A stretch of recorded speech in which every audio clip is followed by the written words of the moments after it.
Hey guys, Marshmallow Chomp here, back with another video, and today, it's kind of a sad video. It's not really anything tragic, but in my eyes it is for just Yu-Gi-Oh in general. Now, there's this app game that I'm playing right now, but it's been out for 6 years. It came out in 2014, and it's a really good game. I would 100% say it's way better than Yu-Gi-Oh! Duel Links. Now, it did have multiplayer, there is still multiplayer, but no one's really on the game anymore. But the sad thing is that on September 30th, which apparently is a Wednesday, this year, this game is being shut down 100%. Not just online, you just won't be able to play the game whatsoever. So they did a really nice thing, and actually gave out free premium decks to all the players. Now, premium decks used to cost money, and in August 30th, they removed everything from the shop so no one could spend their money and feel ripped off, which I thought was really nice. Honestly, I thought they'd try and hype up the game before it died and try and make as much money as like a last mad dash. But no, they disabled purchases and then went, hey, you know what, the game's ending soon, here, have 4 decks. I'm not sure if everyone got the same ones, but I got Odd Eyes and Pendulum Magicians as one deck, then Odd Eyes and Performer Pals as a deck, Morphage Draco Slayers, and this one, the Clue, whatever. This one is by far the most fun. It is an amazing deck. But that's besides the point.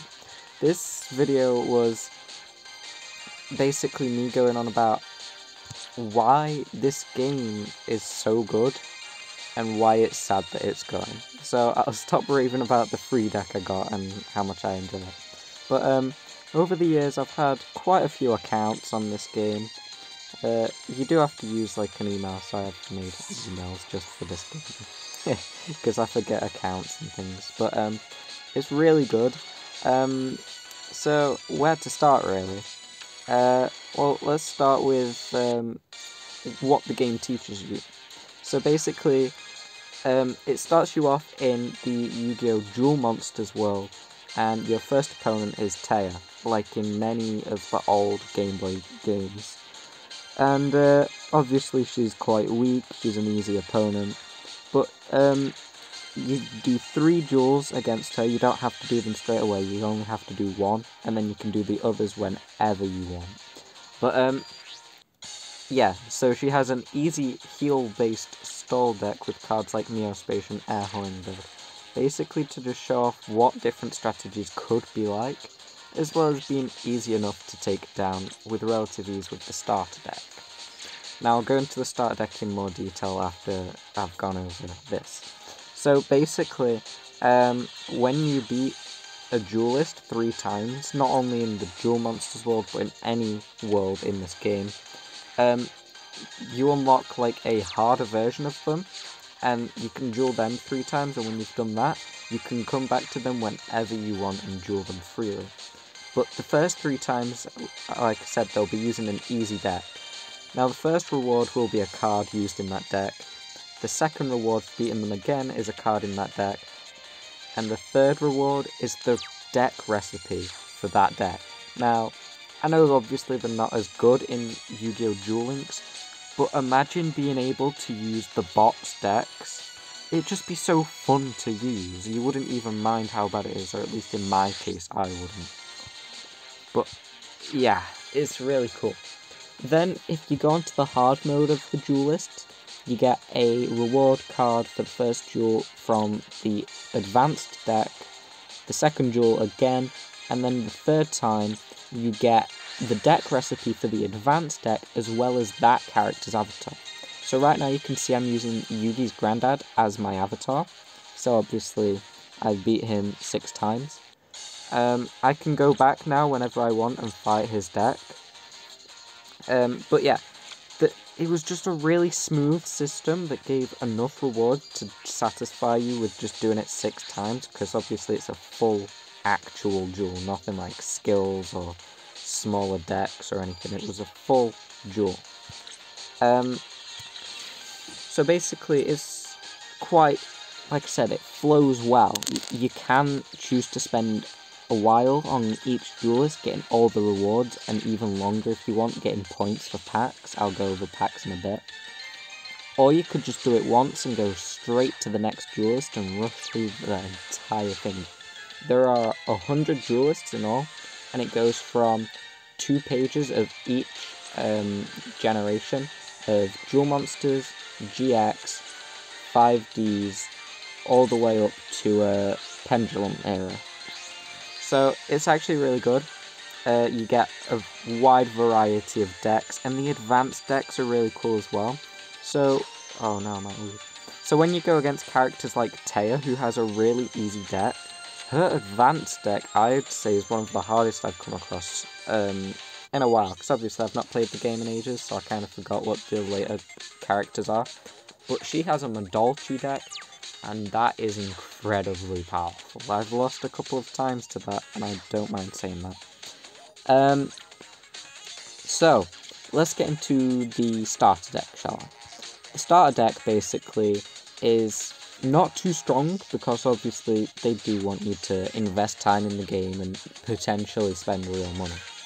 But at the same time, it's really good. Like, it's not because it's kind of consistent, but not at the same time.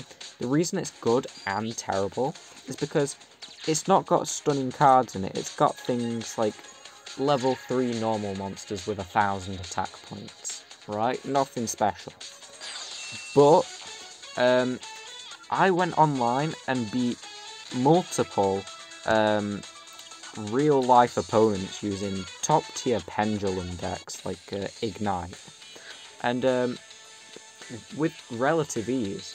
Like, basically, the deck focuses around normal monsters. You have cards like Cry Havoc, Justy Break, and just other support cards like Heart of the Underdog, which all revolve around having normal monsters to allow for mass destruction, draw power, and revival. So, well, Cry Havoc's not really revival, it's spam. You can bring out a load of monsters in a turn. Not only that, but it contains XZs and Synchro monsters, and not bad ones either. Like, they're not stunning things that you go out your way to get in an instant, but they're good enough to just hold out throughout the entire game. So you've got things that, and they work with each other as well. So the XZ's monsters, you've got Giga Brilliant, which can buff all monsters on the field by 300 once per turn, which is very good.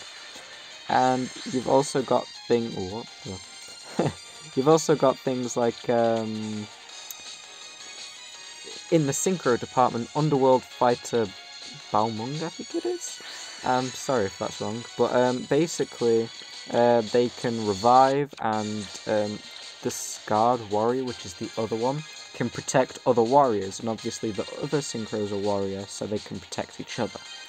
Not only that, but the only tuner in the deck is Flamvel Guard, a 2000 defense level 1 normal monster tuner. So the fact that it's normal, again, lets it tie in with all sorts of combos with things like Cry Havoc and Heart of the Underdog. But on top of that, you've got things like the Tricky, which can help you discard something like a bad card like Aqua Snake or Green Phantom King to bring out a 2000 attack monster. So that's really great. Something else I would... Oh no, I played that wrong. Oh no! Yeah, this card's gonna, auto die. Whoop. Yeah, I didn't get a good hand.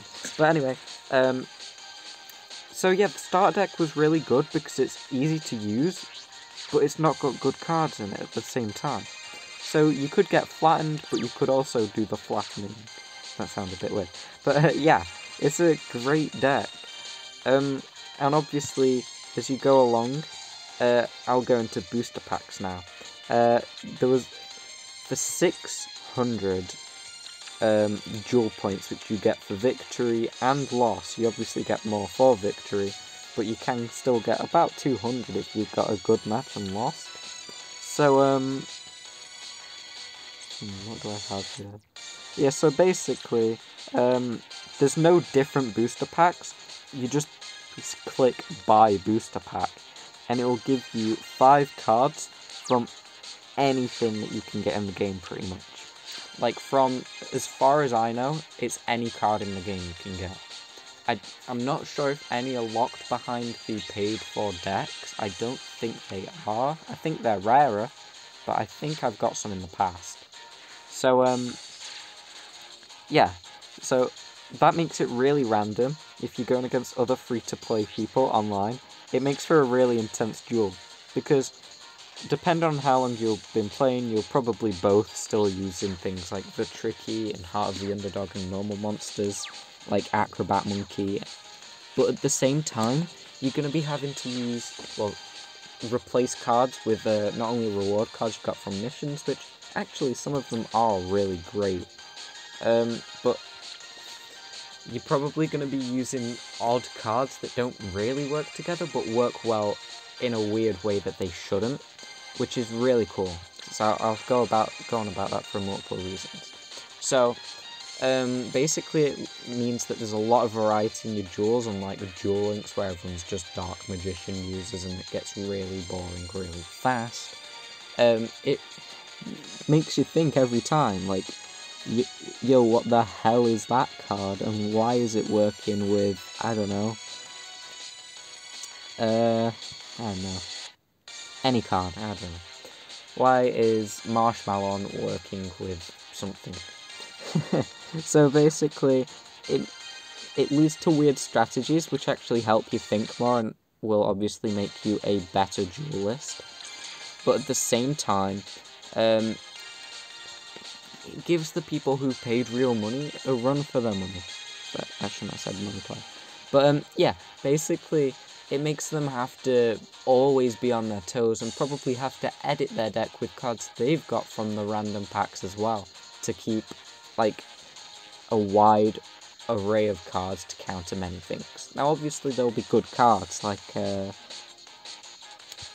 don't know, Black Salvo. Black Salvo is a great tuner monster, and I've got it quite a few times on all my accounts in the booster pack, so I think it's a bit more common. So obviously people will be using Black Salvo quite a lot, but it's still not, like, with the randomness of the packs, I might have just been lucky.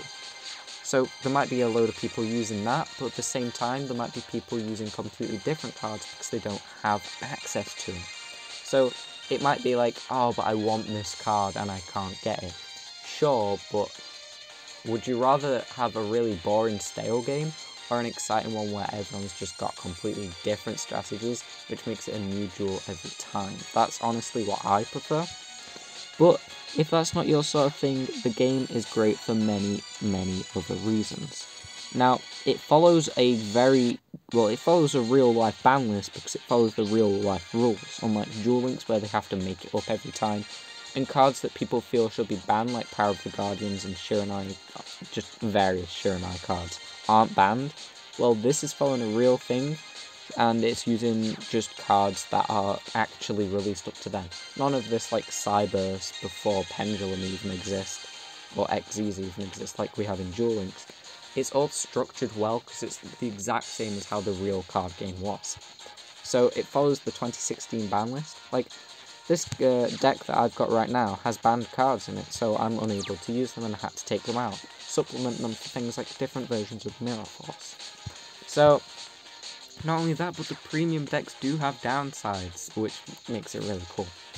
But then, you can still own the banned cards, and I'll say why I think they did this, is because obviously they were thinking, oh, we'll be updating this for ages. And obviously, since it's 2014 and it's using a 2016 ban list, they did update it, which means updates to the ban list, meaning different cards being not banned. So, I don't think they were initially anticipating Duel Links when they've had these banned cards, so thought that this was going to be the main app game and thought, well, they'll be banned for now, guys, but if you keep the cards, they won't be banned next month or something like that. Obviously, the game's a bit behind its time now by, like, 4 years, but, yeah, it still sticks to a fair ban list, which means there's no incredibly overpowered things being used online. So that's great, in my opinion. It's, like, the fact that it follows that is really good. Also, like I said, it's actual Yu-Gi-Oh! There's no skills that are locked behind playing for hours on end, just to let you get an advantage which you wouldn't even have in real Yu-Gi-Oh! And also that ties in with it being more like real Yu-Gi-Oh! Because you've got the actual deck size and the actual field space and everything, and cards not being put in because they don't fit the 3-space format. And the actual same amount of phases, like a main phase 2. That is so helpful. Like, the amount of times you could win in Duel Links with it, I know that's why it doesn't have it, but it's just so much better than Duel Links in my opinion. What? No, I don't want that card. So, yeah, it helps you, and also you could think, hey, that card was really weird, but it worked really well with my heroes, for say. Like, I don't know, maybe, I'm not saying this card would work with heroes before anyone says anything, but it might be like, oh, hey, Summon React to SK was really good with my Destiny hero deck. Now I can get that card in real life, put it in my real life Destiny hero deck, and then when you went to play with your real cards in like an actual tournament, it would make actual Yu-Gi-Oh! Like the game, where you have to use random cards and you'd find weird strategies. And then obviously because you're finding weird strategies, you know, that means that puts them into the real game and then real duels, which means more randomness and more actual skill with different unique decks to you. Which is obviously better because you don't want to just be succeeding because it's like, oh, I only won because my deck can beat this deck, which is the deck that everyone's using right now because it can beat this other deck. You know, you don't want all of that. Just a straight up rock, paper, scissors and no skill. So, I'll buy some packs right now. Here we go. Mask Chopper. If this card destroys post monster, inflict 2000 damage, but it has 100 attack. That could work in so many decks, but not work at all in many others. And hey, got some more stuff like Power Capsule. Pretty cool. And Gradius. So yeah, the fact that it lets you go with alternate strategies to use in your real life card game is awesome. Now another thing I'd like to point out is because there's offline duels, in fact I'll show you what the offline duels look like, campaign. Look, so you've got this page here with all your different duelists. So there is 10 a page and 2 of them are bosses where you have to do a best of 3 for each duel. So that means there is 10 pages because you've got 2 a world. You got 2 GX, 2 5Ps, 2 Zexal, 2 Arc 5, and there you go, you hit the 100th character. So that's really cool. But anyway, I do like the cards on the side as well. But anyway, because there's so much different offline matches with different opportunities, it lets you practice with things. Like, before this game, I could not understand pendulums one bit. And I still didn't for ages until I got this deck, actually. But now, using all these different pendulum decks, I understand them, and I don't know how I didn't before. Now, obviously a lot of people left because pendulums ruined the game, apparently. I know why people say that, and I don't blame them.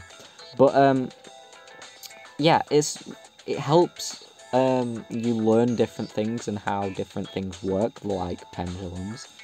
And now that I know how they work, I can use them in real life correctly and fight them in real life correctly without cheating or accidentally cheating or messing something up because I didn't understand how the cards worked. I do understand how pendulums work fully now. There's nothing where it's like, I think it does this, but I'm not sure. There's nothing like that. Also, is another thing where, say there's a card where it's like, I don't know, Penguin Soldier, and it's like, flip, send 2 cards back to the hand, but Penguin Soldier just got attacked and destroyed. Now, in real life, you might say, well, since it's using its effect, it's still on the field, and I can bring it back to my hand, and then you're a monster. Well, that wouldn't happen, but you don't know that. That's not your fault, that's just something that you think. But if you try it in this game, you'd be like, oh, so that's not quite how Penguin Soldier works. Okay, I guess I won't try using that in real life, and maybe it isn't fit for my deck, seeing as that's not how it actually works. So it lets you clarify a lot of misunderstandings that you may have, just by mistake. You might not mean to have them. Well, you won't mean to have them, that's why they're mistakes. But it clears things up and lets you make your deck even better. And because of all the different duelists using very varied decks, like in these first few duelists alone, you've got Madolchi, Heal, Exodia Stall, you've got Insects, Machines, Toons, you've got all sorts in there. Them 5 duelists alone, there's so much variation that if you use one deck for like, I don't know, 20 duels, it's going to be suited to a lot of situations if it's able to beat them all very well. So then you know, oh wait, so this deck that I've built in real life is now actually really good at fighting against these varied situations. And with characters like, I know this one at the bottom here is Kaiba, and this one over here in this page is Yugi. You know exactly like, oh, they're using an advanced Blue Eyes deck. Say someone in real life using an advanced Blue Eyes deck. Now, obviously, because the game's outdated, they won't be using one that old. But it'll still be very similar with certain cards. So you can be like, oh, so that's how that Blue Eyes card ties in with the others and makes a good chain. But if I use this, I can stop that, you know. So you get the point. So that's why this game is so great. I really like how you can get different avatars. And there is multiplayer, which is obviously useful. Obviously, well, I've said obviously a lot. It's not as popular as it used to be. It's very rare that you get a matchup. And if you do, they spam friend requests despite getting flattened or decimating you. Just because you're an actual active player. Which is kind of sad, but kind of cool.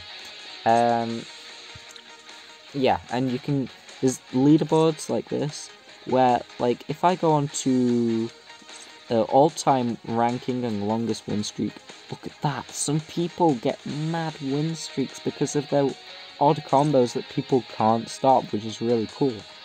And you get a multitude of different people. You've got someone as Blue Eyes, you've got people as Neos, you've got Yugi, Yubel, Zane, generic people as well.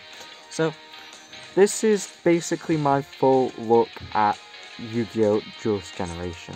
Here it is up here, service termination. It's really sad, but Yu-Gi-Oh! Duel Generation is so good, and the 3 decks I'd recommend playing before it dies, especially if you're like me and you did not understand Pendulum. It's so useful to understand how Pendulum work. And yeah, other cards like Summoner's Art can let you just bring... Sorry, I'm showing off my deck a bit here. Cliffort Monolith straight to your hand to whack in a Pendulum Zone and then throw out cards everywhere. Like, the main thing I was struggling with Pendulums was the whole thing of being sent to the extra deck and stuff, but I understand that now. But anyway, thank you so much for watching. I hope you guys enjoyed. Let me know your thoughts on this game. I thought, honestly, it's not talked about enough and it's a bit underrated. 1, I think it's way better than Duel Links. I wish Duel Links was more like this. 2, it had actual ban lists and worked like real Yu-Gi-Oh, which is what you want when you get a Yu-Gi-Oh game. I mean, obviously things like Sacred Cards on the GBA is meant to be different, but Duel Links, like, it never really said that. I mean, I like Duel Links, don't get me wrong. It's just, I prefer this. And, I like the whole multiplayer and leaderboard aspect. It's not forced in your face, and there's not things locked behind that, which is also great. And yeah, the booster pack thing I honestly quite like. But I think if more people used this game to learn pendulums, then less people would have stopped playing when pendulums were released, because they'd actually understand them and understand their power and weaknesses. Like, if you destroy one thing on that pendulum scale and they're like locked out for drawing for a few turns, say if they use Reckless Greed or got hit by Yatakarasu, then you can just stop that pendulum revival and just monster spam, and then they're pretty much wide open. So thanks for watching, guys. I really hope you enjoyed. I know it's a bit of a longer video, but I thought it needed covering because people aren't really talking about it, because obviously no one really plays it. But it's a great game, and I know I've said this, but if you don't understand pendulums, get on before the game dies. Just try it out. It's a lot of fun. But thanks for watching. I'll see you guys next time. Bye.